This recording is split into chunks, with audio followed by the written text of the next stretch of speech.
জীবন ও মৃত্যুর মাঝে লড়াই করতে থাকা জুলাই বিপ্লবী শরীফ ওসমান হাদির জন্য এখনও কেঁদে যাচ্ছে সারা বাংলাদেশ।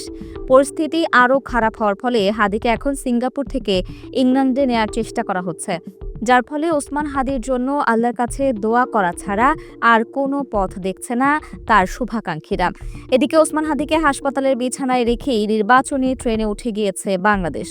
ওসমান হাদির অনেক স্বপ্ন ছিল ঢাকা ৮ আসনের এমপি হয়ে বাংলাদেশের রাজনীতিতে এক বৈপ্লবিক পরিবর্তন নিয়ে আসা। তবে বর্তমান পরিস্থিতিতে তার সেই স্বপ্ন বাস্তবায়ন হবে কিনা সেটাই বড় প্রশ্ন। এদিকে শক্ত গুঞ্জন শোনা যাচ্ছে ওসমান হাদির স্বপ্ন বাস্তবায়নে এগিয়ে আসছেন দেশের খ্যাতিমান সাংবাদিক মাহমুদুর রহমান।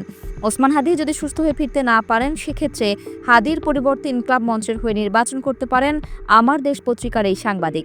তবে এই আসনের সবচেয়ে হেভিওয়েট প্রার্থী বিএনপির তুমুল জনপ্রিয় নেতা মির্জা আব্বাস, যার ফলে সবার মনে কৌতূহল মাহমুদুর রহমান কি স্বতন্ত্র প্রার্থী হবেন নাকি জামাত ইসলামীতে যোগ দিয়ে দাঁড়িপাল্লার প্রার্থী হবেন। ইতিমধ্যে আমার দেশ পত্রিকার আরেক আলোচিত সাংবাদিক ওয়ালিউল্লাহ নোমান জামাতে যোগ দিয়ে হবিগঞ্জ ৪ আসনের প্রার্থী হয়েছেন, যার ফলে মাহমুদুর রহমান যদি জামাতে যোগ দেন তবে সেটা খুব বেশি বিস্ময়কর হবে না। যদিও ইতিপূর্বে বিএনপির রাজনীতির সাথে বেশ ঘনিষ্ঠভাবে জড়িত ছিলেন মাহমুদুর রহমান, তবে বর্তমান জটিল রাজনৈতিক পরিস্থিতিতে ওসমান হাদির স্বপ্ন বাস্তবায়ন মাহমুদুর রহমানের জন্য বেশি জরুরি হয়ে পড়েছে। সেক্ষেত্রে তিনি যদি জামাত ইসলামীতে যোগ দিয়ে নির্বাচন করেন তবে তার জয়ী হওয়ার সম্ভাবনা অনেক বেড়ে যাবে।